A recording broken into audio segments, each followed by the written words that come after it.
آنها در کل اینجوری هستن که وقتی که در تمام روز چیزهایی رو در مغزشون جمع میکنن، آخر شب وقتی شب میخوابن چیزهای جمع شده رو آخر شب به کار میکنن. و به همین علت منم دیشب تمام وقت به فکر چیزهایی بودم که بتونم در کنار شما تونستم دیروز جمع بکنم. این جمع آوری‌ها باعث شد که واقعا به آدم وقتی که داره در گذشته، یعنی در گذشته نگاه میکنه، در تاریخ نگاه میکنه، خیلی از چیزها واقعا همین امروز دارن به پیش میبرن.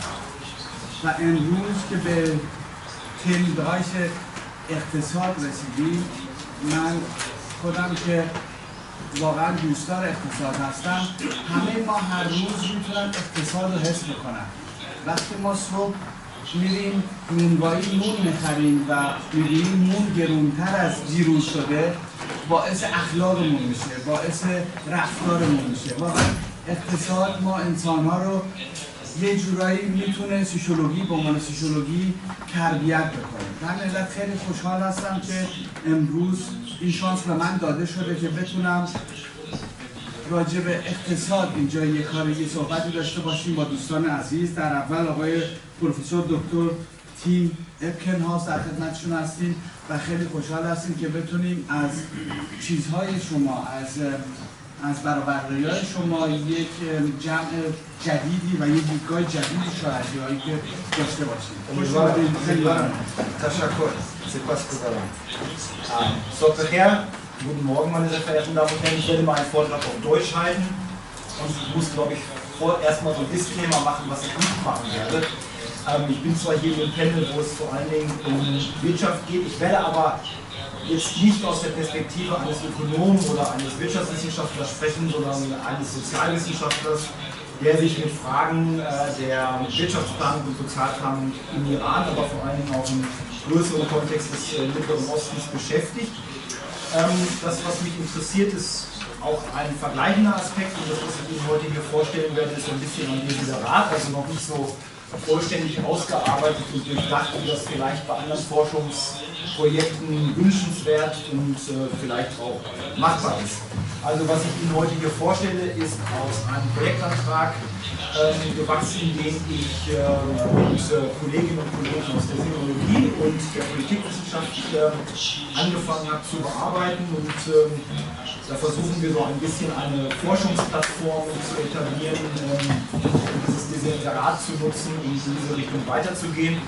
Bei mir ist das vor allen Dingen auch sehr stark dadurch gewachsen, diese Idee, dass ich relativ lange mich mit dem sowjetischen und postsowjetischen Zentralasien beschäftigt habe, insbesondere Tadschikistan, wo natürlich auch Fragen der zentralen Wirtschafts- und Sozialplanung eine große Rolle spielen. Also das ist so ein bisschen die Vorbemerkung, die ich machen möchte und dann möchte ich Ihnen jetzt so ein paar grundsätzliche Ideen und Konzepte vermitteln, warum ich denke, dass die Fragen zentraler Wirtschafts- und Sozialplanung auch gerade für den Iran wichtig sind und vielleicht auch ein bisschen erklären können oder beziehungsweise Theorien anbieten können, warum es dann 1979 zur Revolution gekommen ist. Grundsätzlich interessiert uns bei diesen Fragen von Planung und Sozialplanung die Tatsache oder der Faktor, dass wir es überwiegend mit autoritären Systemen zu tun haben und die Politikwissenschaft, gerade auch die rezente Politikwissenschaft, hat eine sehr zentrale Fragestellung, warum sind diese Staaten stabil? Also was gibt autoritären Systemen Stabilität? Und das ist auch genau das, was mich jetzt für das Pahlavi-System interessiert, also für den Pahlavi-Staat bis 1979. Wir machen das halt in dieser vergleichenden Perspektive, wo wir uns auch China angucken, sowie die Sowjetunion. Und man kann sehr deutlich in der entsprechenden Literatur sehen, dass in der Regel, wenn es um autoritäre Staaten und Stabilität geht, 3 Faktoren immer wieder auftauchen, die diese Systeme stabilisieren. Das eine ist ein breiter Bereich der Legitimation. Diese Legitimation kann durch ganz verschiedene Faktoren generiert werden. Die schauen wir heute an, die Frage der Performance, insbesondere der wirtschaftlichen und sozialen Performance von autoritären Systemen, die ihrer Bevölkerung gewisse Dienstleistungen und Formate anbieten und sich dadurch legitimieren. Die anderen beiden Faktoren werden heute keine Rolle spielen. Die Frage der Repression, das ist im Pahlavi-Iran natürlich ganz klar durch den Sabak durchgeführt werden, beziehungsweise die Repression, die wir ja dann vor allem in den 60er Jahren sehr deutlich sehen. Und Kooptation von Eliten oder bestimmten sozialen Gruppen, das spielt heute keine Rolle. Also ich werde mich vor allen Dingen hier auf Fragen der Legitimation stützen, beziehungsweise diese halt so ein bisschen einrahmen in einen größeren Kontext. Die Frage der Legitimation des Pahlavi-Systems hat sich ja sehr stark auch durch die Modernisierungsversprechen des Schahs selber herausgestellt. Der Schah hat sehr früh angefangen, so seine Idee einer zukünftigen Gesellschaft zu skizzieren durch verschiedene größere Texte, die er geschrieben hat, Vision für mein Land und zwei, drei andere, die ich auch gleich noch erwähnen werde. Und was man dort sehr deutlich sieht, es geht schon in der frühen Pahlavi-Zeit sehr stark um einmal dieses Modernisierungsversprechen, aber auch auf der anderen Seite um diese Frage des Aufholens, dieses Wettmachen der Gleichzeitigkeit des Ungleichzeitigen, wie das Husserl oder etwa Bloch schon gesagt hat. Für Iran ist insbesondere dann natürlich 1963 die Weiße Revolution entscheidend, die der Schah auch mit entsprechenden Publikationen begleitet hat. Und dann ab 1976, 77 diese Idee der Tamadon de Buzurg, die wir auch gestern ja schon erwähnt haben, also die große Zivilisation. Und jetzt könnte man natürlich sehr in die Details gehen und gerade diese Modernisierungsnarrativen, die der Schah dort verschriftet hat, untersuchen. Das ist auch eine Sache, die wir machen. Was uns aber besonders interessiert und auch ein Vergleichsmoment gibt, sind halt die zentralstaatlichen Planungs- und Budgetbehörden. In diesem Fall ist es halt dann auch die Plan- und Budgetorganisation, die ab 1949 versucht, die Sozial- und Wirtschaftsplanung im Iran zu bündeln und entsprechend umzusetzen. Innerhalb des Projektes haben wir uns vor allem auf autobiografische Texte bisher gestützt. Also wir gucken uns weniger statistisches Datenmaterial an, sondern autobiografische Texte, die schon seit den 50er Jahren veröffentlicht wurden von zentralen Vertretern dieser Plan- und Budgetbehörde. Für uns sehr, sehr wichtig ist unter anderem das Harvard Oral History Projekt für Iran, was einen sehr großen Umfang an Interviews hat, gerade mit Personen, die auch aus den mittleren Entscheidungsebenen dieser Plan- und Budgetbehörde kamen. Grundsätzlich ein paar Angaben zu dieser Idee von Planung und im Iran. Schon im Endeffekt seit der frühen Pahlavi-Zeit ist der Staat der zentrale wirtschaftliche Akteur im Iran, der hat alle wirtschaftlichen Unternehmungen vor allen Dingen im Sinne der Infrastrukturentwicklung bündelt.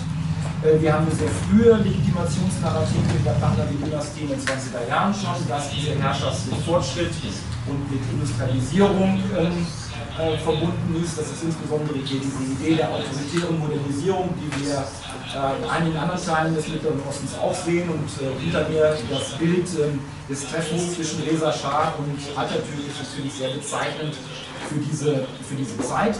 Man muss ja deutlich sagen, dass in der Reza Schah-Periode die Wirtschaftsplanung im Iran nicht besonders konsistent durchgeführt wurde, sondern nur in einigen Teilbereichen der Infrastruktur wichtig war, etwa bei dem Ausbau der Trans-Iranian Railway, eines der ganz großen, wichtigen Infrastrukturprojekte dieser Zeit.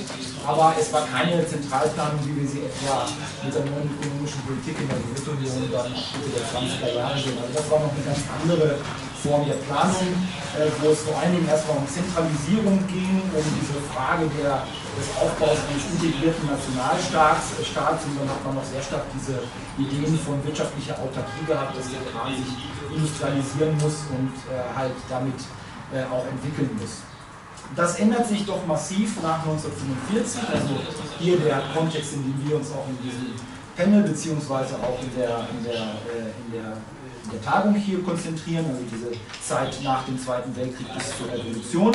Und da sehen wir sehr deutlich, dass durch dann internationale Entwicklungsdiskurse auch der gesamte Rahmen, wie Entwicklung verstanden wird, sich verändert. Also wir haben so erstmal dann natürlich verschiedene Institutionen, die sich herausbilden, aber ganz wichtig hier auch Formen und Ideen, wie Entwicklung sein soll, also wo das hingehen soll. Und das ist etwas, wo Mohammad Reza Farzanegan sehr unmittelbar darauf reagiert. Wir haben hier einmal natürlich die Weiße Revolution 1963, die der Schah sehr breit anlegt, und man wollte sieht, dass es nicht nur um Wirtschaftsplanung, sondern auch Sozialplanung gibt. Sehr schön auch an dieser Briefmarke zu sehen. Ich nehme an, es ist eine Lotusblüte und da wird ganz klar gesagt, das ist der Beginn eines neuen Zeitalters und man sieht auf jedem dieser Blütenblätter verschiedene Aspekte der Reformagenda, die innerhalb der Weißen Revolution angesprochen werden sollten oder beziehungsweise umgesetzt werden sollten. Das mündet dann in einer immer umfangreicheren Narrative zur Größe des Irans, bis hin dann zur sogenannten Tamadane-Bozorg 1977 und diese Haltung des Schahs, dieses Fotos sagt das ja sehr deutlich. Lassen Sie mich ganz kurz so ein paar grundsätzliche Hintergrundideen, Reflexionen Ihnen mitteilen. Wir haben einmal diese Veränderung nach dem Zweiten Weltkrieg, dass vor allen Dingen internationale Akteure auftreten, die Entwicklung koordinieren und vor allen Dingen in Teilen der sogenannten, also damals sogenannten Dritten Welt umsetzen wollen. Das ist vor allen Dingen erstmal Bretton Woods 1944, diese große Konferenz, die Fragen des Handels bzw. auch der Währung bespricht und dann etwa die Etablierung der UN mit ihren Unterorganisationen, das war zunächst einmal die Weltbank und EPTA, also das Expanded Program of Technical Assistance, und dieses EPTA, das wird dann später in den 60er Jahren das United Nations Development Program, also eines der größten internationalen Formate, in denen diese Frage von Entwicklung halt diskutiert wird. Und das sehen wir sehr deutlich, dass wir da einmal eine Ausbreitung dieser Entwicklungsagenda haben und vor allen Dingen eine deutliche Verknüpfung zwischen den Themen soziale Entwicklung, sowas wie etwa Erziehung, Zugang zu Bildung, die ganzen Gender-Aspekte, die da reinkommen, und zum anderen halt nach wie vor natürlich die Fragen von wirtschaftlicher Entwicklung an sich. Der theoretische Hintergrund, mit dem ich arbeite, das sind so drei Konzepte und Ideen. Das ist einmal, dass wir in den 60er Jahren sehr deutlich sehen, dass eine neue Generation von Planern kommt. Die hat Halberstein einmal die Kennedy Boys genannt, also die so in den 50er Jahren das erste Mal mit umfangreichen Datenmengen arbeiten und die dann auch datentechnisch verarbeiten. Und da hat man diese Illusion, dass man plötzlich die Gesellschaft lesbar machen kann, so hat das Scott einmal genannt in seinem Buch Seeing Like a State.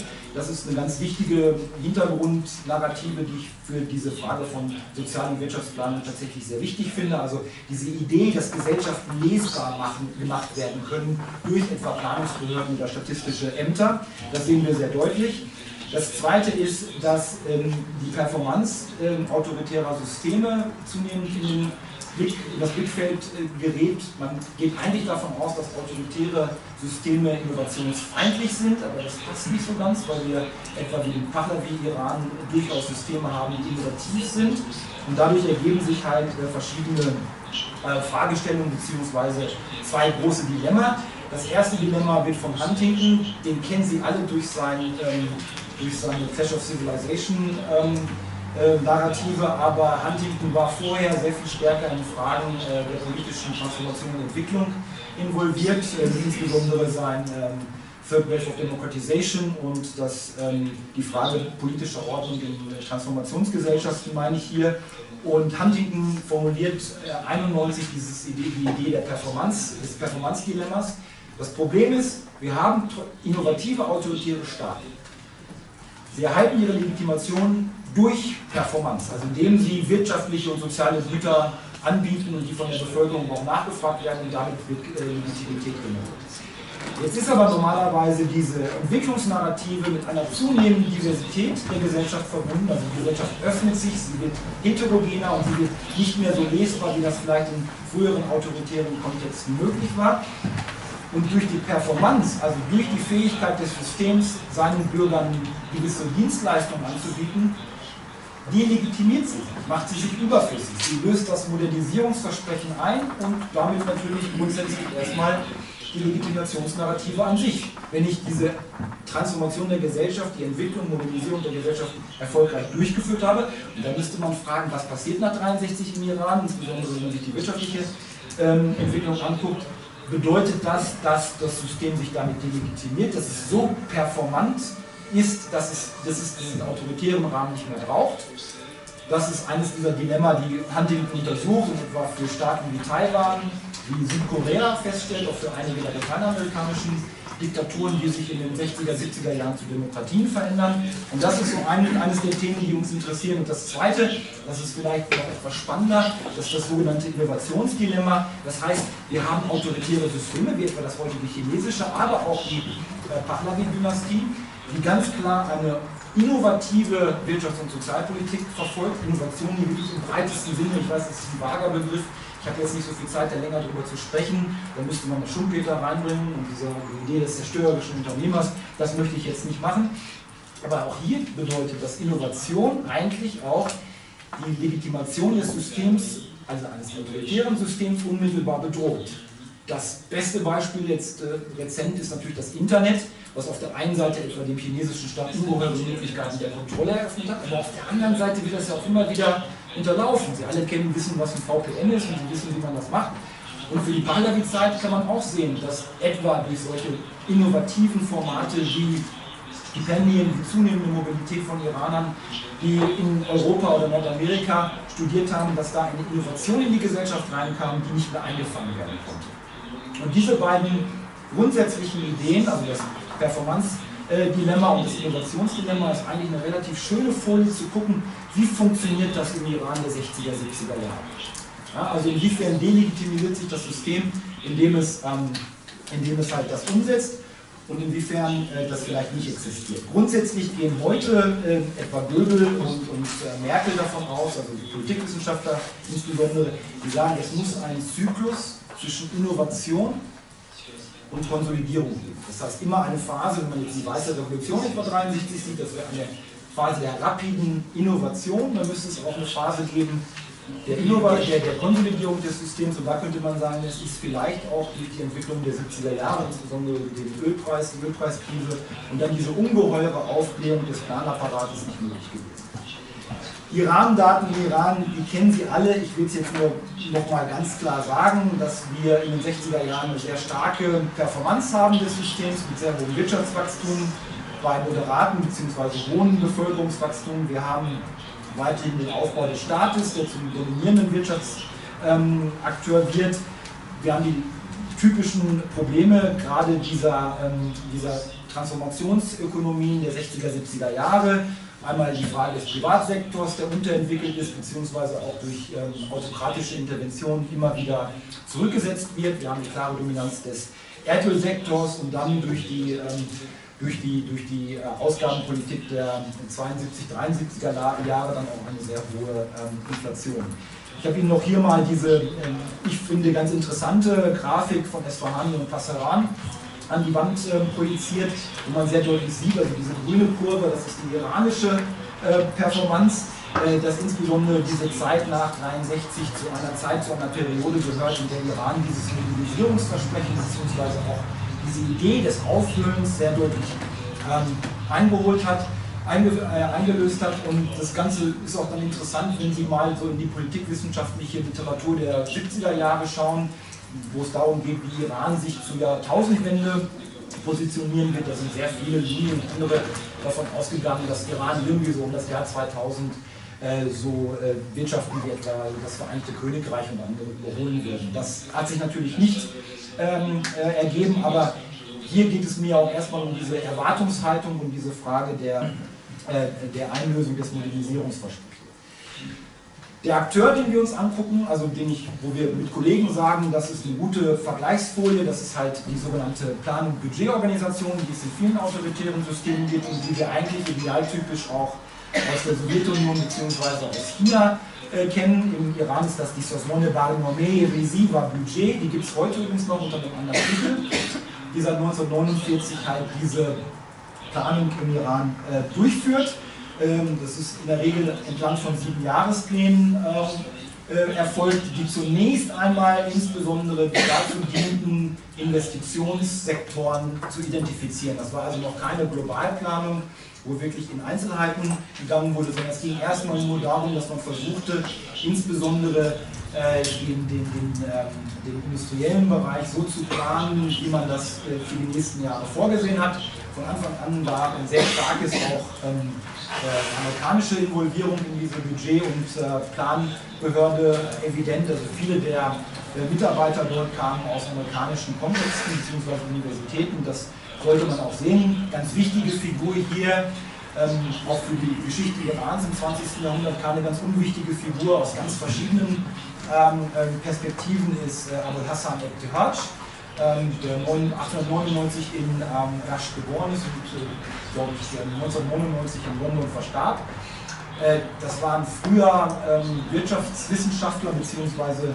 auch Politiker im Iran, der unmittelbar auch in die Planung der Entwicklung nach dem Zweiten Weltkrieg involviert war. Iran war Teilnehmerstaat bei Bretton Woods und wurde da damals von Abu'l-Hasan Epkenhans vertreten, und er sollte auch in der Folgezeit durch seine Rolle in der Nationalbank, der Bank im Iran und die Planungsbehörde einen ganz wesentlichen Einfluss auf die Planung haben. Da muss man sagen, er hatte sich dann später mit Mohammad Reza überworfen, war auch eine Zeit lang im Gefängnis, wurde nie angeklagt. Das ist die Epkenhans-Affäre, die zeigt dann auch wieder, wo die Grenzen da waren. Formal sollte diese Planungsbehörde unabhängig sein und eher eine Beratungsfunktion übernehmen, und die Finanzierung sollte insbesondere durch die Erdölexporte erfolgen. Aber wir sehen das sehr früh, und da ist der Iran keine Ausnahme, sondern eher die Regel, dass gerade autoritäre Herrschaften gerne in die Autonomie von solchen Behörden eingreifen. Das hat insbesondere der Schah gemacht. Es gab also regelmäßig massive Interventionen und Druck auf die Mitarbeiter der Planungsbehörde, gewisse Planziele neu zu justieren bzw. anzugeben. Eine wirklich treffende ist halt, wo man das sehr deutlich sieht, ist die sogenannte Epkenhans-Affäre 1959, wo Epkenhans sehr deutlich die Korruption und den Nepotismus im Iran kritisiert hat und daraufhin bei seiner Rückkehr in den Iran verhaftet wurde, eine Zeit lang im Gefängnis war, nie angeklagt wurde, aber 18 Jahre keinen Zugang mehr zum Schah hatte. Das ist recht interessant. Epkenhans hat seine Memoiren hinterlassen, und das ist ein ganz schöner Text, um zu sehen, wie diese Formen der Planung damals funktioniert haben. Was interessant ist, dass auch hier sich in den 60er Jahren, ähnlich wie diese Globalthese, die ich anfangs schon erläutert habe, ein zunehmend integriertes Modell auftauchte. Also das alte, nicht integrierte Modell wurde abgelöst und Fragen der Sozialplanung wurden viel wichtiger. Hier sehen Sie nochmal den Herrn Epkenhans. Und diese Neuausrichtung ist für den Iran schon sehr entscheidend, beziehungsweise wir sehen hier deutlich, dass insbesondere mit der sogenannten weißen Revolution das Performance-Dilemma, also diese Frage, ich habe ein autoritäres System, und das löst plötzlich sein Modernisierungsversprechen zumindest für Teile der Gesellschaft an, nicht für die Gesamtgesellschaft. Aber für gerade eine urbane Gesellschaft, eine Gesellschaft, die durch Mobilität und ein höheres Maß an Diversität und die normalerweise auch politisch stärker partizipieren wollen, ausgezeichnet wird. Und da ist etwas, was tatsächlich sehr deutlich zu sehen ist. Gleichzeitig sehen wir, dass eine neue Generation von Planern reinkommt. Also Albert Steam hat das mal für die Kennedy-Administration und den Vietnamkrieg in einem vielbeachteten Buch The Best and the Brightest dargelegt, wie in den 50er, 60er Jahren eine neue Generation von Planern in das Weiße Haus, gerade unter den beiden Kennedy-Brüdern, eingezogen ist, die die Illusion hatten, man könne so etwas wie den Vietnamkrieg wirklich von Schraube bis ganz groß planen. Das sind ja auch noch Diskurse, die wir heute etwa bei den Themen von Regimewandel in den USA immer wieder gesehen haben. Diese Kennedy Boys, da waren auch solche Personen wie etwa McNamara, ist vielleicht der bekannteste, der den Vietnamkrieg tatsächlich so wie ein Planspiel behandelt hat, aber auch Personen wie etwa Samuel Huntington, die waren ganz klar involviert in diese ganze Frage, wie kann man Entwicklung formen und als Plan darstellen. Die Intervention durch den Schah, aber auch die zunehmende Auflösung der klaren Wirtschaftsplanung zugunsten einer stärkeren Sozialintervention, Sozialplanung, etwa hier diese Frage der großen Zivilisation, aber auch, was vorher schon im Rahmen der Weißen Revolution umrissen wurde, das ist etwas, was zunehmend auch diese Frage der Ambivalenz mit hineinbringt, dass halt gerade in Fragen der Sozialplanung natürlich immer wieder Grenzen aufgezeigt werden, beziehungsweise die Lesbarkeit der Gesellschaft, wie sie sich sozial verhält, wie sie auf die Transformation reagiert, wie etwa oder was für Folgen so etwas wie die stärkere Integration der Frauen im Arbeitsmarkt, die Auflösung von Familienstrukturen, Urbanisierung, Mobilität, Bildung, was das für Rückfolgen in einem autoritären System hat, beziehungsweise auch für eine Gesellschaft. Das war in den 60er Jahren oder auch in den 70er Jahren den Planern ganz sicher nicht bewusst, beziehungsweise da ist so eine Kontingenz drin, die nicht geplant werden konnte und die man immer wieder auch anhand dieses Innovations- und Performance-Dilemmas sieht. Also gerade hier diese Frage der Steuerungskapazität und der Fähigkeit. Das ist so ein Vergleichsmoment, wo man sehr schön auch in die Sowjetunion der Brezhnev-Zeit etwa hineingehen kann oder etwa China nach 78. Das wären so Themen, die wir da so deutlich sehen. Und wo wir im Iran halt, oder das ist die These, die ich bisher vertreten würde, die man aber sicher noch sehr deutlich oder auch empirisch stärker verankern sollte, das ist hier die Frage mit der großen Zivilisation bzw. mit den 70er Jahren, was da dann im Iran passiert, dass die Planungsbehörde deutlich an Umfang zunimmt. Das wäre hier einmal, dass wir Anfang der 70er Jahre eine verhaltene Wirtschaftskrise im Iran sehen, wo auch eine Neuverschuldung eintritt und wo man davon ausgeht, dass bis in das Jahr etwa 1980 etwa 20% der Erdöleinnahmen nur für die Schuldtilgung angesetzt worden. Also da ist der Plan noch ganz anders. Dann 1972 nach dem israelischen Krieg wird ganz deutlich, das passt alles nicht mehr. Die Planbehörde wird deutlich verändert. Also wir haben erst eine Konsolidierungsphase unter dem Eindruck einer verhaltenen Wirtschaftskrise, die sich aber spätestens 1973 komplett ins Gegenteil verkehrt. Da haben wir etwa, dass die Planungsbehörde für den 5. Siebenjahresplan ursprünglich 38,5 Milliarden US-Dollar vorgesehen hatte. Das ist nach heutigem Maßstab schon eine gewaltige Summe. Also heute werfen ja wir mit Milliarden um uns, wenn Sie die EZB oder so sich anschauen. 1973 waren 38 Milliarden Dollar sehr, sehr viel Geld. Das war etwa zu dem Zeitpunkt das 7-fache Budget des Jahresbudgets des Iran. Also das ist schon sehr substanziell gewesen, die Militärausgaben ausgerechnet. Und die Planungsbehörde wird über Nacht das Budget, was investiert werden soll, verdoppelt. Und das ist aber auch diese Hybris, oder zeigt sehr deutlich diese Hybris, dass man davon ausgegangen ist, dass man sowas plantechnisch verankern kann. Und das haben auch diese Planer, wenn sie das Harvard Oral History Projekt gucken, dann das schaffen wird. Mit den Folgen, die wir dann aber sehen, dass das Ganze eine große Disbalance hat und wir sehen da ganz deutlich so ein Innovationsdilemma, dass wir eine rapide Transformation haben, die dieses autoritäre System auch stark unter Druck setzt und dann natürlich auch politische Entscheidungen seitens des Schahs, die man jetzt in diesem Zeitkontext erstmal verstehen muss und wo ich nach wie vor sagen würde, das ist schon was Exzeptionelles im Iran, dass eigentlich in einem Kontext, wo viel stärker bürgerrechtliche globale Diskurse gepflegt werden. Also wir haben 1975 das Abkommen von Helsinki, was die KSZE begründet und dann woraus später die OSZE wird, wo das erste Mal mit der Sowjetunion auch ein Menschenrechtsdiskurs eröffnet wird. Wir haben die Charta-Administration, die ein bisschen später reinkommt, wo große Fragen der globalen Entwicklung plötzlich auch so etwas wie Menschenrechte und Demokratie, Bürgerrechte mit inkludiert. Und in dem Moment entscheidet sich der Schah auch vielleicht aus diesem Moment heraus, dass er die Gesellschaft lesbarer machen will, also diese Legibility, die Hezbe Rastochesumeli-Partei zu gründen, also ein Einparteienstaatssystem in einem Kontext, wo man eigentlich sagen würde, die Innovation ist so weit, dass das gar nicht mehr geht. Man kann eigentlich die Uhr hier nicht zurückdrehen und wenn man so sich die Parteitage anguckt und die Verlautbarungen, da sieht man das sehr deutlich, dass hier in einem Kontext plötzlich ein Einparteiensystem generiert wird, wo beides, sowohl das Performance-Dilemma wie das Innovationsdilemma offensichtlich ist. Kurze Zusammenfassung, wie gesagt, mein Interesse ist grundsätzlich, wie generieren autoritäre Systeme Stabilität. Also das ist auch für die Pahlavi-Zeit, muss man sagen, wir haben eine relativ lange Phase, auch wenn es Unruhen gegeben hat, der Stabilität. Und ich finde es auch immer ein bisschen problematisch, diese Pahlavi-Zeit teleologisch auf die Revolution zu sehen. Ich denke, da muss man sehr viel stärker auch in dem System erstmal selber schauen. Das, was mich interessiert, sind so die größeren Bausteine der Legitimität durch wirtschaftliche und soziale Entwicklung, also hier die Frage der Performance vor allen Dingen, woraus sich dann ein Performance-Dilemma bzw. ein Innovationsdilemma gibt und dann die Frage, ist die Revolution 79 auch teilweise nicht ausschließlich, also dafür bin ich Historiker genug zu sagen, es gibt nicht eine Erklärung, aber die Frage stellt sich meiner Meinung nach schon, kann man diese beiden Theoriestränge zusammenführen, also Performance und Innovation, und dann sagen, fehlt dieser Zyklus der Konsolidierung, den andere Staaten in gewissen Zeiten hatten bzw. haben, wo sich dann autoritäre Systeme konsolidieren und verfestigen können, um dann eine neue Phase der Innovation einzuleiten. Das ist jetzt also völlig objektiv gemeint.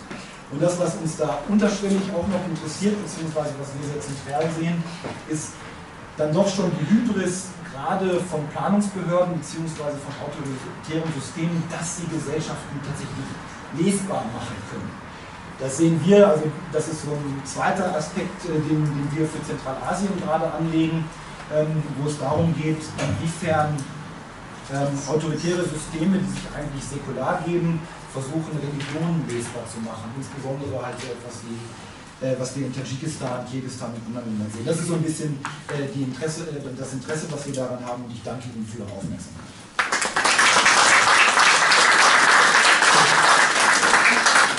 Vielen herzlichen Dank, lieber Kollege Epkenhans, für diesen wirklich lebhaften Vortrag, aber insbesondere auch für Ihre anregende, aber auch interessante Vortrag. Vielen herzlichen Dank dafür.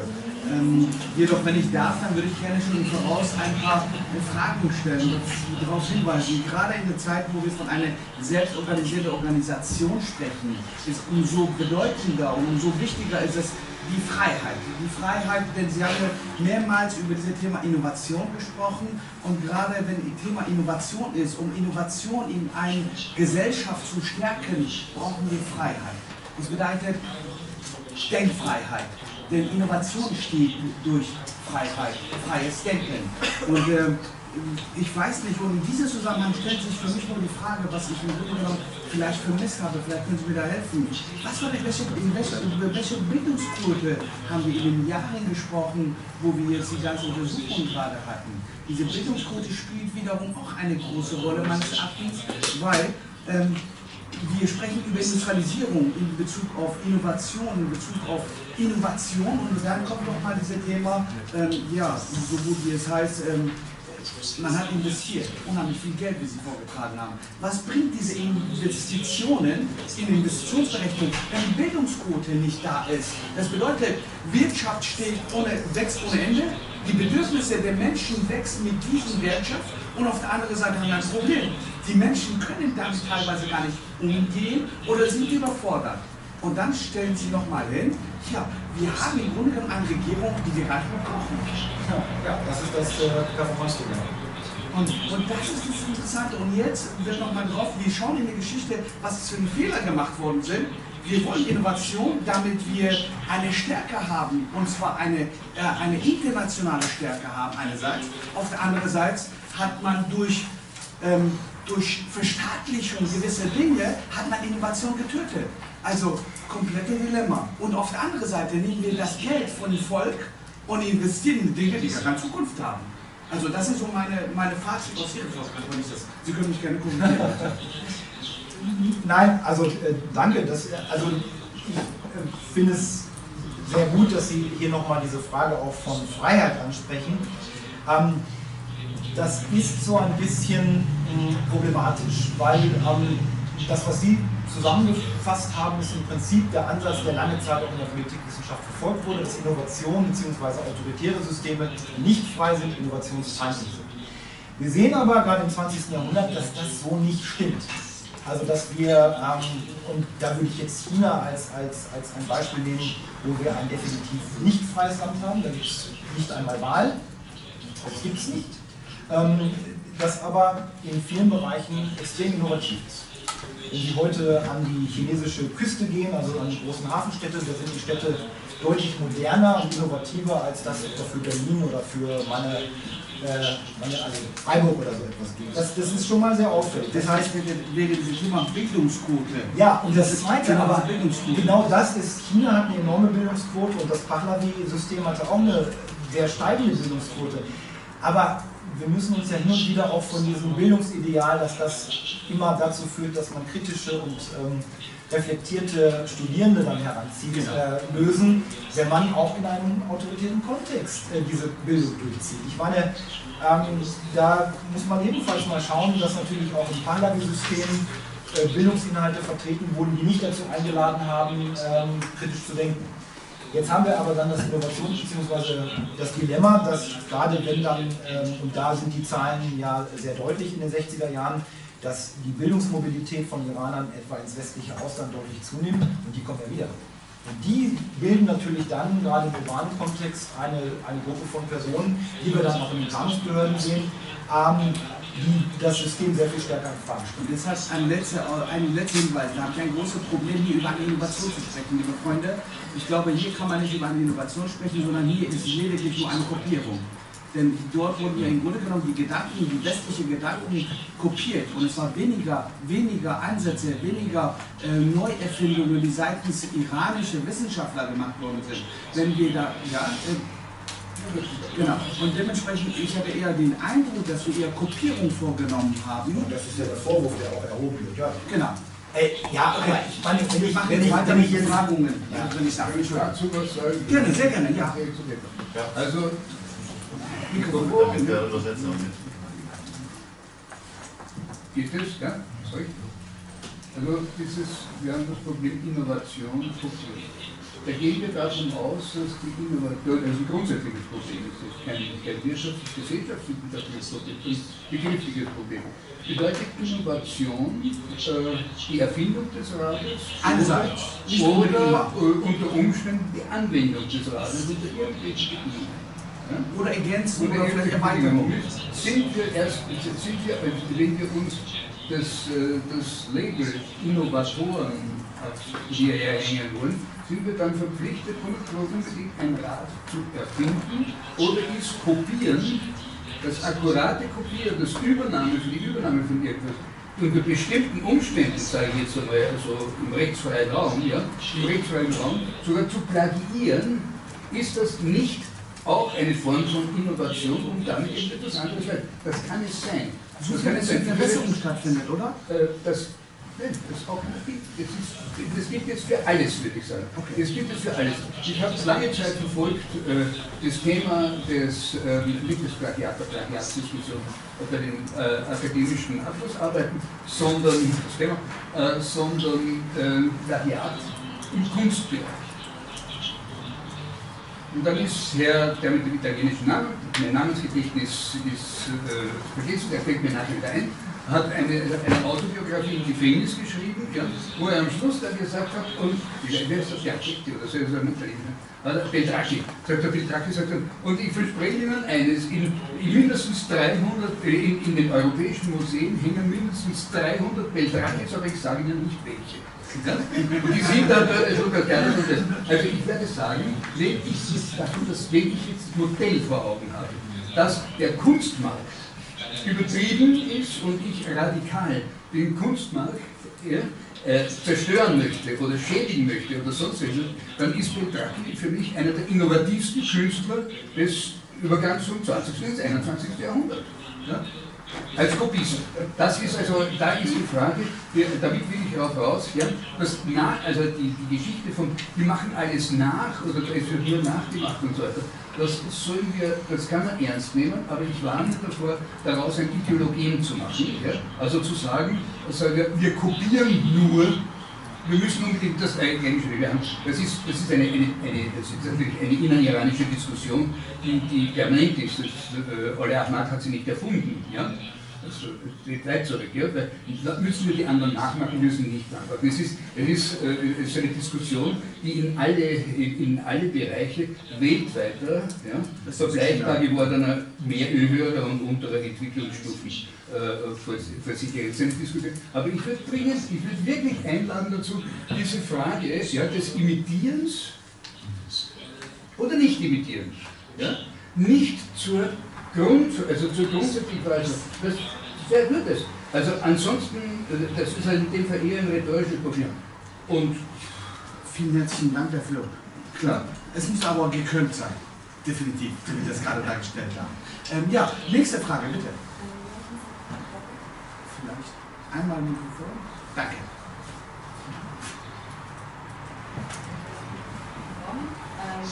Ein bisschen lauter.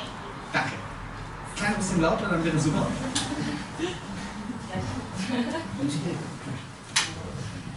Ja, guten Morgen, vielen lieben Dank. Es war sehr aufschlussreich und ich war sehr interessiert an dem Vortrag. Ich habe zwei Fragen. Zunächst würde ich gerne fragen, jetzt brauche ich meine Notizen.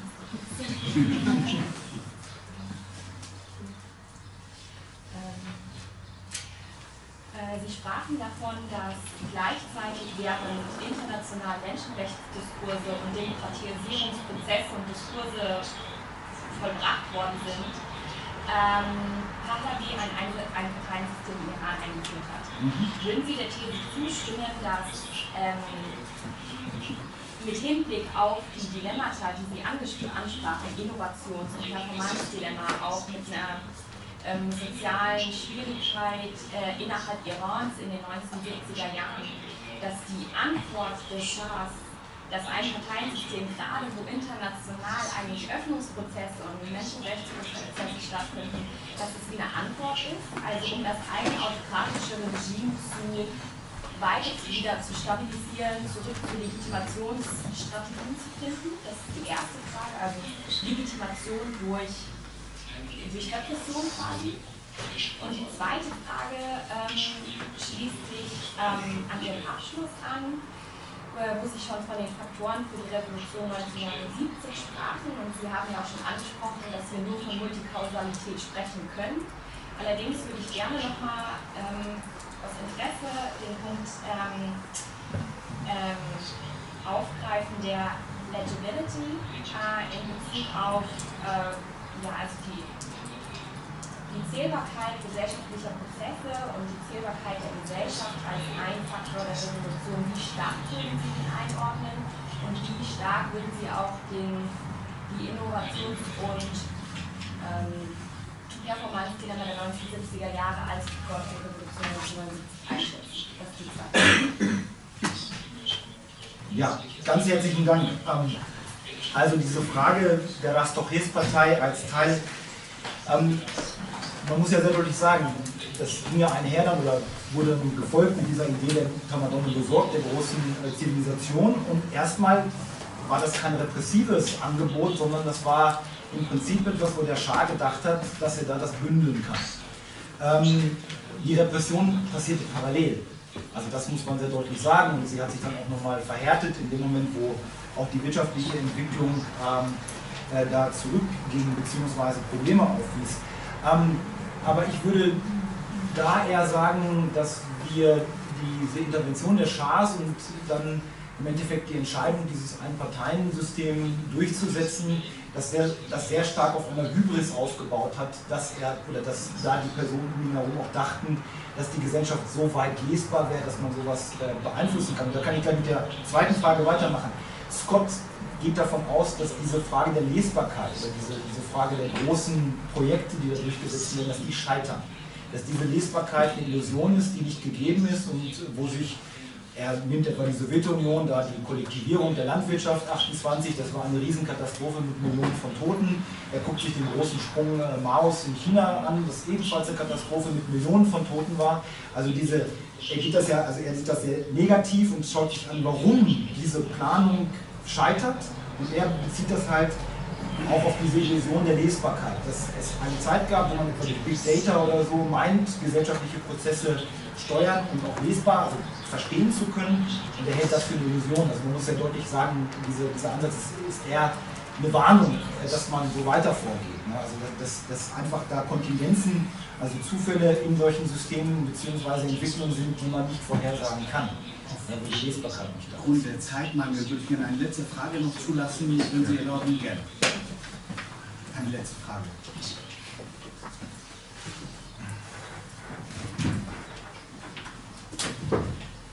Ja, vielen Dank, lieber Tim, für diesen anregenden Vortrag. Ich finde es auch sehr interessant, dass hier die Reihe von Konzepten der Politikwissenschaft zusammen gebracht werden und am Studium der Zeitgeschichte.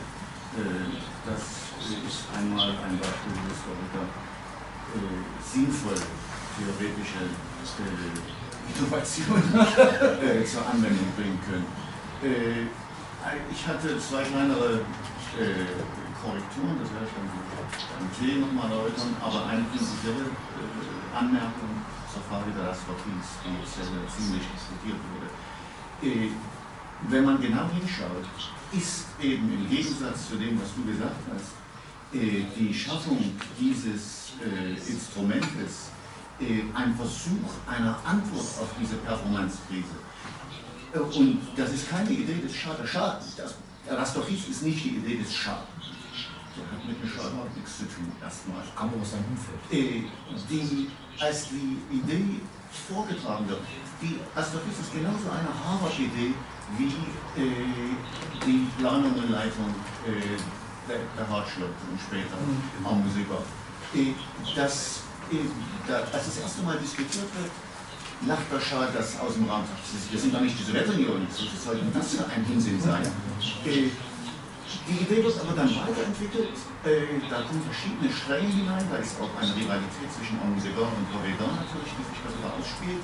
Aber der Gedanke ist, wir erhöhen unsere Legitimität. Heute im Rückblick erscheint das als Bestandteil der Hybris. Der Schah ist irgendwie übergeschnappt und kreiert eine Einparteienherrschaft, so eine Art KPDSU. War es überhaupt nicht gedacht. Er lässt sich dann darauf ein, reluctantly, so to speak. Und der Gedanke ist, der natürlich sich nicht verwirklicht, der Gedanke ist, man erhöht die Beteiligung der Leute und versucht auch diejenigen zu erreichen, die bisher dem Regime fernstanden. Denn in der Rastorchis gibt es zwei Flügel und die Wahlen, die durchgeführt werden nach der Gründung, da wird ganz genau dafür gesucht, dass verschiedene Kandidaten sich bewerben. Und der Gedanke ist, dass man im Rahmen dieser Rastorchis, die eigentlich keine Partei ist, sondern eine nationale Front, versucht, einen Wettbewerb auch zu schaffen zwischen Kandidaten. Das ist eine der demokratischsten Wahlen, die jemals stattgefunden hat. Mit all den Abstrichen natürlich, dass das ganze Show auch Charakter hat. Die nach der Gründung der Rastorchis da sind, weil man versucht hat, eben das Legitimationsproblem zu lösen. Dass das dann nicht geklappt hat und das ist vielleicht idiotisch, war es eine andere Frage. Aber es ist genau das Gegenteil von dem, was du gesagt hast, dass sozusagen die Repression sich Aber wir merken gerade ja, dass dieses Thema jetzt zu sehr in die Tiefe geht. Aufgrund unserer Zeitmangel muss ich jetzt leider diese Diskussion einmal unterbrechen. Vielen herzlichen Dank. Vielen herzlichen Dank, sehr verehrter Kollege, ich weiß jetzt schätzen, für diese anregende, aber auch wirklich lebhafte Vortrag. Vielen herzlichen Dank nochmal.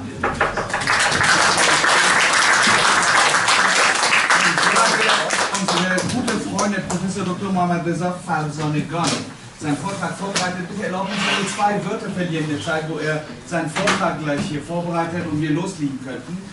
Ich weiß nicht, was für ein Gefühl Sie in den letzten 2 Tagen hatten. Ich persönlich war bedauerlicherweise nie in Iran großartig und ich bin hier in Deutschland aufgewachsen.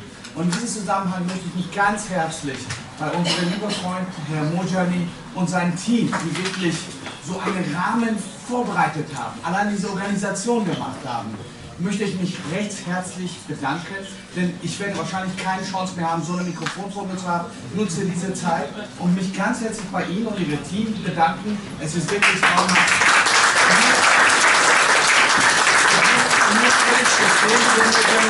Möglich, 2 Tage nach Iran zu fliegen, heute Nacht fliege ich nach Deutschland zurück. Vielen herzlichen Dank.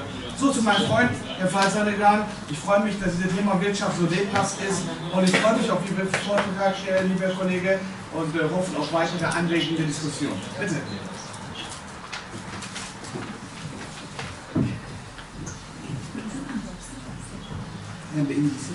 بإنجليزي.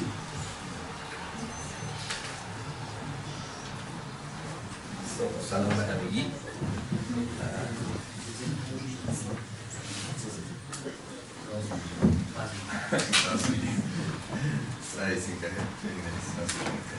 So, I will talk about the Islamic Revolution, the socio-economic grounds and institutional drivers of that. So I prepared this presentation in English, but feel free to write your question in Farsi, German, or English as it is. I guess I should thank my earlier colleague who presented a nice framework of history of pre-revolution time. So has stimulated my presentation because I will not go into much details on the history of the revolution. So I will talk about 2 categories in my talk. The economic relevance of the conflict, why we should care in economic terms about the revolution, conflict and violence. And the second item, is it able for us, is it possible to predict kind of forthcoming violation or violence and conflict and so on, and through which mechanism we are able to, let's say, forecast or simulate a possible conflict in a typical country, and I would then adopt my model or simulation to the case of Islamic Revolution of Iran in 1979 to find out whether these kind of symptoms or signals were able at that time, and whether it was overlooked or took into account by the policymakers at the monarchy system of the Mohammad Pahlavi. So just a few, let's say, issues on the overall economic performance of conflict and violence. Very, indeed, the easy way to look at this association is to plot the relationship between the overall economic growth association with increasing risk of internal conflict. So the global sample shows that this association is very linear and very negative and very robust. If you look at this association worldwide, we see countries which are experiencing higher risk of conflict. At the horizontal axis, you see the score of risk of internal conflict, which is provided by International Country Risk Guide Analysis. They look at three components: the risk of civil disorder, the risk of terrorism, the risk of conflict violence, and they evaluate countries based on these risk of conflict. That does not necessarily mean manifestation of violence and conflict. This is the evaluation of the expert, country expert, and people who are working with these countries. And on the vertical axis, you see the measure of economic development. Income per capita. Countries which are experiencing higher risk of conflict and violence usually are poorer in terms of economic development. How big is this association in terms of economic magnitude? I would like to show you this table, which is based on estimation of data on more than 100 countries around the world. We are trying to explain the cross-country variation in terms of economic development. Why some countries are richer, or some countries are poorer. The average of income per capita from 1984 to 2014, and the predictor of these economic performance, the major predictor of these economic performance is the internal risk of conflict for the same average period. We found out that 1% increase in the internal risk of conflict is associated with the reduction of 0.7% in the economic development. Of course, this is important to take into account other drivers of economic development, such as education, trade, resources, and so on and so forth, and this model is also control for these other determinants. So that means controlling for other factors which are important for economic growth. 1% increase in the risk of internal conflict is associated with the reduction of economic development by 0.7%, which is a sizable magnitude and highly statistically significant. 99% confident that this association is not random association, is not a noise, but statistically is different from zero and from the economic size. So we should care about risk of conflict and violence, and to find out why a country goes to a channel of conflict and the others succeed to avoid this violence and so on and so forth. So can we predict political uprising? This is a question which I guess one can apply to the case of Iran revolution, but of course to other cases of violence and conflict, the socio-economic institutional drivers of these problems. What are these? Something which comes in mind of everybody and every observer is the role of economic growth, economic development. Countries which are experiencing higher level of income per capita, usually the opportunity cost of starting and involving the conflict and violence will go up for the individual and household, because you have more to lose if you start participating in the protests, demonstrations, because of the higher economic opportunities that you are going to give, because of the higher risk of conflict and risk of violence. So this is not we are not the first that we are investigating the role of economic growth in the risk of conflict. The economists Collier and Hofler have done lots of work on these issues. They highlight, and there are also other studies in the other parts of the world, in sub-Saharan Africa, that they found out that yes, indeed, countries which are experiencing this sustainable decrease in the term of economic growth, they are going to experience a significant increase in the risk of conflict and violence, and that is something that we want to see whether this also applies to the case of Iran. If we look at the performance of Iranian economy in the years before the revolution of 1979, so we summarize the economic performance in terms of GDP per capita growth, the income per capita growth adjusted for inflation, so this is in the real term. This is a quite simple approach but comprehensive approach to look at how the economy was performing during the time of the Shah. So I have this data from World Bank since 1961 until the 67. So you see the red line between the years before 1973 and after 1973 for one specific reason that I'm going to show it to you. So I compared the performance of Iran with the global average. How was indeed Iran Shah time in the term of global average, in the term of the economic growth, and you found out that before 1972, before the price shocks in the oil prices of 1973, the economy growth is very much sustainable, very much predictable, stable, and the 2G economic growth, very high record that we didn't experience after revolution even now.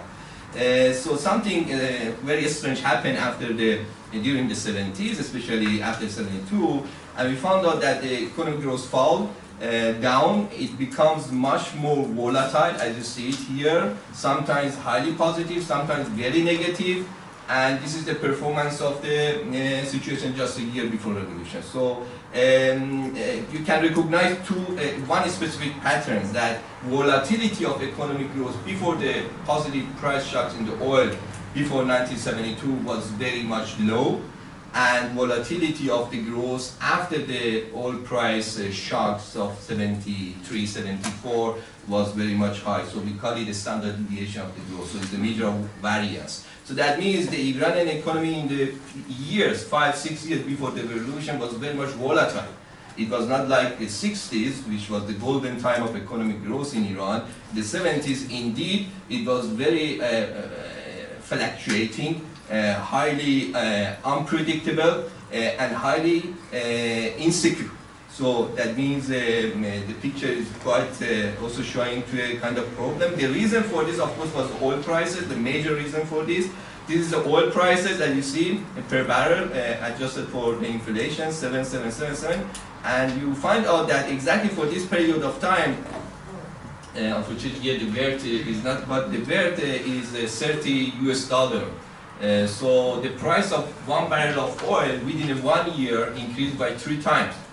From $10 US dollar per barrel to $30 US dollar per barrel, and this was something which we found out as a major risk factor in terms of increasing the volatility of the growth rate of Iran.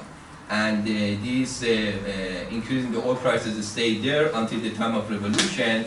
So Iranian economy becomes a rentier economy a few years before the revolution. So the whole economic policies and plans very much linked to the oil prices, commodity prices, and that make lots of distortion in the overall economic performance. We learn about Dash disease, exchange rate overvalued, the size of the tradable sector reduced, manufacturing and agriculture becomes smaller and smaller, the service sector expanded rapidly, the public sector expanded rapidly, and the growth rate becomes much more volatile. What else could explain the risk of instability? We did a study published in the European Journal of Political Economy. We focused on another factor. So we said, okay, economic growth is something which is relevant for risk of conflict, but we should not also neglect the importance of demographic transition in the countries and combine with the institutional performance of the country. So here, in this study, we studied the factors which are affecting the risk of conflict, focusing on 2 components. One, the age structure, and the other one, the institutional performance of the countries. And we found out that if countries, the global sample of course, but very much applicable to the case of Iran before the revolution, I will show to you that countries which are experiencing or have a higher than 20% of the adult population, the youth part of population, at the same time of experiencing a significant increase in the term of the corruption and repression, this is a very ideal situation for political turmoil and uprising. And we found it through some empirical estimations and of course reconfirming somehow the statement of Huntington that which was also cited in the earlier lecture in the Clash of Civilization. He historically reviewed the many revolutions in the recent time and the earlier time, and he found out indeed the demographic plays a role, but he was not offering an empirical approach to indeed estimate these threshold levels. So we provide that threshold level. There are lots of examples in the other parts of the world that the youth played the role. How was the situation before the revolution of Iran in terms of the share of youth in the adult population? It was very high, it was increasing. As you see it here, from 1960 to 1978, in the time of revolution, 36% of the adult population, the population beyond the age of 15, was between 15 and 24 years old. That this is a part of population which is much more vulnerable to the economic fluctuations. Youth unemployment rate are very much also can be marginalized, vulnerable to corruption, and the kind of minorities that they don't have that linkages and networking to save themselves, and they very much have also low opportunity cost of involving in the violation and conflict, because usually they just either are students, just finish their study, they don't find a job, they don't have a family, established families, married or usually single, and are very much characterized as the agents of change if the institutions are not working well. So the age structure was indeed not in a nice way given the institutions of the Iran at the time of Pahlavi. We said that age structure does not necessarily lead to revolution. You know, you can have young population, but this does not necessarily mean that you have a risk of conflict. So you need some institutional, let's say, deficit. Here we focus on the corruption. Corruption is something which the literature is not conclusive on its effects on the conflict and violence. Some are supporting the poor stability effects of corruption, and some are discussing that the corruption is destabilizing the political system. Those who are talking about poor stability effects of corruption, telling that countries which are politically corrupt, corruption in the political system is quite low. In non-democracies, these political corruption facilitate this network of dependency, bribing, buying political opposition, all of these, co-optation of political opposition is much more easier in non-democracy if political corruption is tolerating expensive. This is in the non-democracy, corruption does not necessarily destabilize the system. Others say, no, corruption under any condition leads to inequality of opportunities, inequality of income, marginalization of minorities, youth, and so on and so forth. And there is no way that the corruption leads to stability, but corruption always leads to the political instability. Also in the corrupt system, there is a distortion of allocation of public spending. Those who are military elites, security elites get the larger share, and usually education and health are under budget. So, because there is less opportunity for corruption in the public education, public health compared to the military project. This we see also today here. Corruption, how was the corruption development in Iran? Fortunately, there is an index of political corruption, which is a simple average of three components: public sector corruption, executive corruption, and the corruption in the legislative, and corruption in the judiciary system. It is based on perception and evaluation of the experts. In the project which is called Varieties of Democracy Dataset. So this is also based on estimation and perception. We found out this is from 0 to 1. And except for the time of Mossadegh, which corruption reduced moderately, at the rest of the time the corruption was high and stable. One reason, of course, I would say that corruption, rent-seeking become much more intensified in the 17th, the years before revolution, because of the jump in the oil rents per capita. So oil rents per capita, that means the money of oil which was available for average Iranian increased from $100 per person in the 72 to $600 per person in 74. And it stays 600 until the time of revolution. That was the financial leverage of the state increased massively. The amount of money which was available for everyone. So that repression that you also mentioned was financed through these mechanism, through the subsidies, public jobs, not repression. If doesn't work, goes to the repression. The Shah had two mechanisms of subsidy transfer, public job expansion, and if doesn't work, of course, military and security spending was quite high. So rent-seeking opportunity increased massively the years before the time of the revolution, which is reflected here. So we say in this paper that the high corruption, significant portion of population in the youth was increasing higher risk of conflict. Both of them were available at the time of revolution. This 36% of the youth population was the highest record since now. I mean, since the earlier time until the, so we didn't have that experience before. How much time? 5 minutes. Another things which besides demographic, besides corruption, and besides economic growth can help us to predict the Iranian revolution was income inequality. Corruption is very much associated with the income inequality. Income inequality, when it goes up, of course, indeed, it reduces the cost of involving the conflict and violence because, you know, you are frustrated with the overall performance of the economic performance, and the life satisfaction reduced massively, and there is a sense of marginalization which motivates people to join the rebellion and so on and so forth. This situation was also quite high before the revolution of Iran. Indeed, it was records. When we look at the income inequality indicator that we have it from Central Bank of Iran, the ratio of the richest 10% of population, the average income of the richest 10% of population to the average income of 10% poorest population was highest a few years before the revolution, 34 times was higher. And this is the trend that you see until now. After the revolution, of course, this has decreased massively because the message or the idea of the revolution was social justice, and they did very much on indeed reducing the income inequality and so on and so forth. But at the time of revolution, before revolution, we had the high records of income inequality given these lots of petrodollars which come and corruption combined lead to that. Democracy mentioned, of course, this very difficult situation if politically is able civil society to involve in the election and so on and so forth. It will help, but we see also based on the quality index, the quality of democratic institution, which measured by the competition and the political participation, was quite low.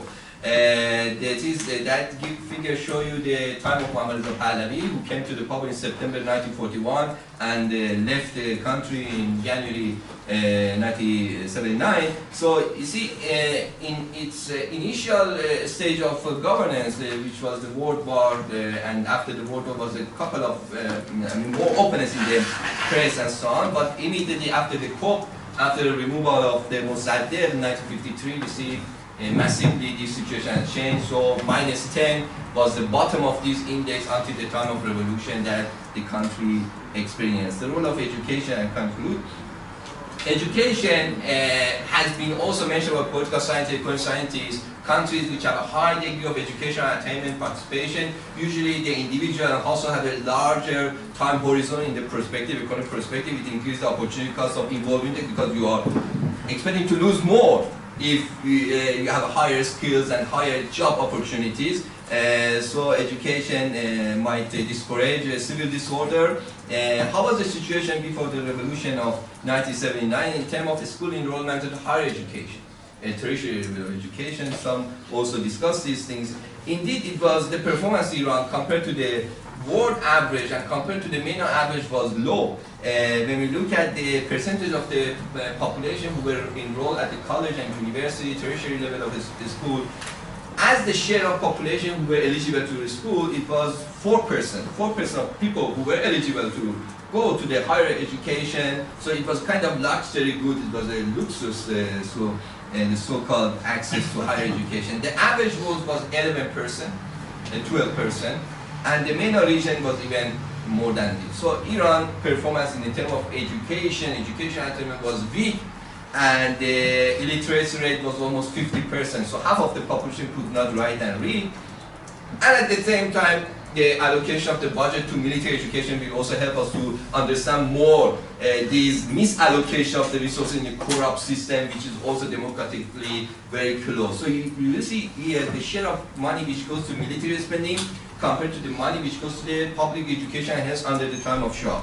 Especially when the country experiences significant increase in the oil revenues, you see 6 to 8, almost 9% of the GDP goes to military, which nowadays we have the Saudi Arabia like this amount. And the amount of the GDP which went to the education was less than 1%. So this is the massive misallocation. In terms of the total size of the government expenditure itself, half of the government budget went to the military spending only, and less than 1% of the government budget. So this shows who were the major lobby group and the interest group under the time of the Shah. Inflation, it is the final predictor of the conflict and violence, is a kind of thing which is very much linked to the price of oil in Iran. And inflation is something which again leads to the macroeconomic instability, high variation in the prices, and frustration of the people. It's something that the people feel that very directly in the daily life, everybody. Inflation was also a phenomenon that was a good time of low inflation, 2–4% inflation, as you see here. And once we entered in the 1970s and following the oil price shocks and increasing the credit to the private sector investment, this budget allocation that we already learned about that, we see a massive increase in the term of 2 digits. We always had 2 digits until now. So this has not changed. This link of macroeconomy to the oil market has not changed. And this is something, in the 1978, the drop in inflation was because of the significant drop in the economic growth rate, -15%. Remember, -15%, Iran experienced -8% of GDP per capita growth in recent sanctions in 2012. That was very high, which led to the negotiation and so on.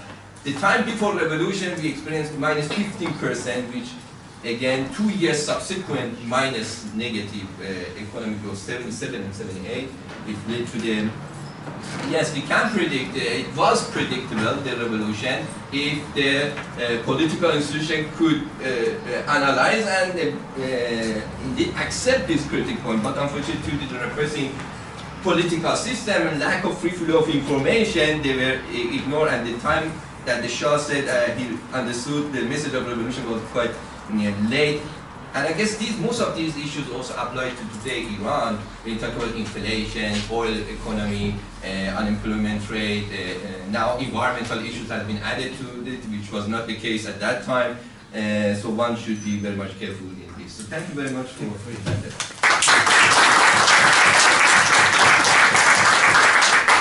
Is there any question? Yeah, for sure. First of all, thanks a lot for the comprehensive analysis about the Iranian economy for the revolution. My question is, I was thinking about the role of the Gini coefficient or distribution of the roles that for the contribution in oil-based economy. I was thinking maybe this kind of fluctuation of GDP for the revolution due to the oil price fluctuation lead to a massive undistributed or Gini coefficient effect, and the Gini coefficient was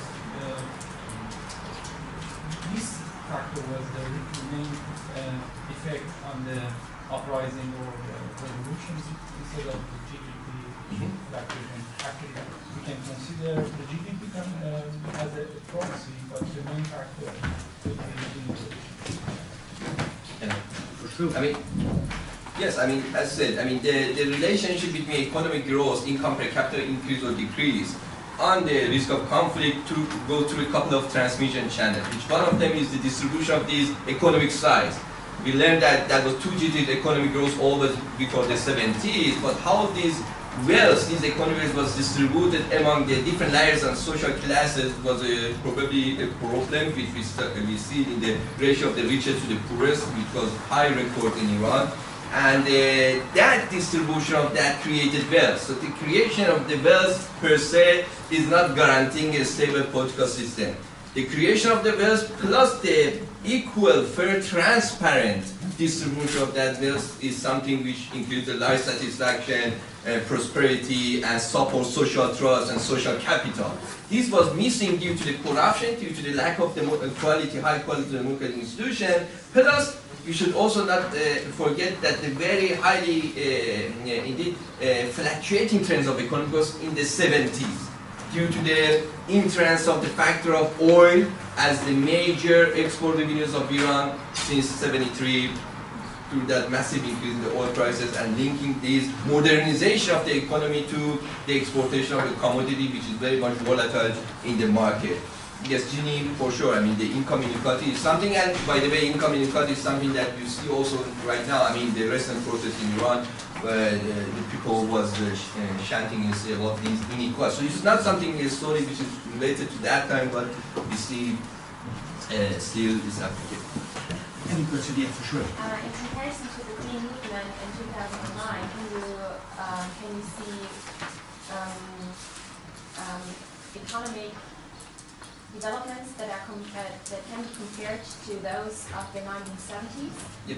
I mean, the youth unemployment rate was always in Iran high, like the other Middle Eastern countries. 20%, 25% male youth unemployment, and for female, 40% youth unemployment. So labor force participation of female is very low in Iran, 16% compared to average of 50% worldwide. That means 50% population do not have access to. So then lots of, I mean, this kind of question on the youth part is still significant in Iran, is lower than the time of revolution, and will increase in the future coming years, the share of the youth part. So at least that factor will not be a massive mobilizer of the movements and so on. But institutional deficit is still there.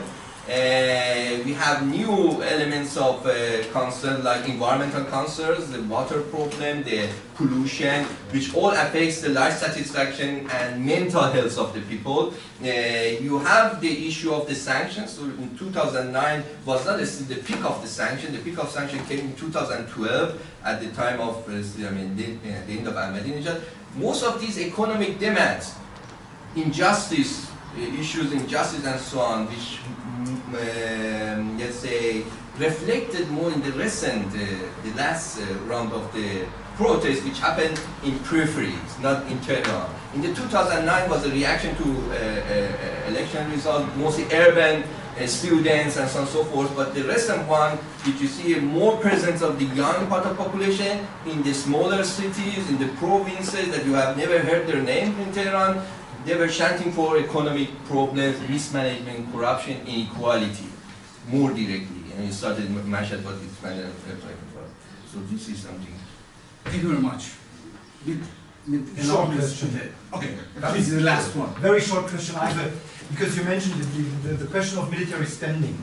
How is this related to the inflation? I mean, because I've seen in other cases that, for instance, Kazakhstan, the new capital, Astana, that basically decreased inflation because simply money was going out for non-productive needs. So indeed, military spending is a kind of expenditure demand from the side of the state. You know, you demand military equipment, investment, and so on and so forth. And this person increase the demand side for tradable, non-tradable categories. And as long as the supply side is offering these issues, this adjustment happen, and there is no, let's say, increase the price. Money out of the market. It's taking the money, but you are demanding. So you need a supply side which indeed make a balance between. جناب فرزانگان تشکر دارم. Maybe another question. Einzige Problem, was wir haben, ist das Zeitproblem. Ja, aber das vom Publikum sollte es auch mal sein, nicht nur. I wanted to know if you had any example of countries with comparable datas where those comparable conditions didn't lead to revolution. Yes, I mean we have most of the Arab Spring countries.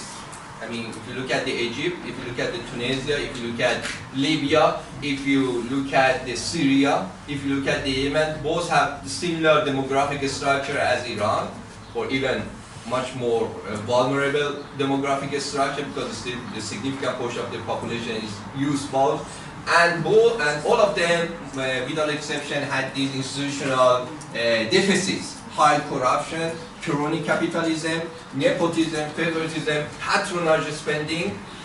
Some of them, these patronage network funded by oil rents, some through other measures of the financial arrangements and so on. Yes, more or less, most Middle Eastern countries have this. Some of them experience this Arab Spring and turmoil, which some of them still are struggling with that. But more recent new risk, of course, the environmental issues is becoming much more increasing risk in these countries. Iran is one of them. Just one question. Will we have a possibility of having potential discussions before lunch on these points? Because I know we are now limited in time. Yeah? That's it. But we should have. It would be very interesting to raise some principal questions to the whole setting. Not now. Maybe after, for sure. I'm going to talk to Mr. Mojani after this and I will see what we can do for it. For sure we can do. Auf jeden Fall bedanke ich mich ganz, ganz herzlich für Ihre Konzentration, aber auch für Ihre Präsentation.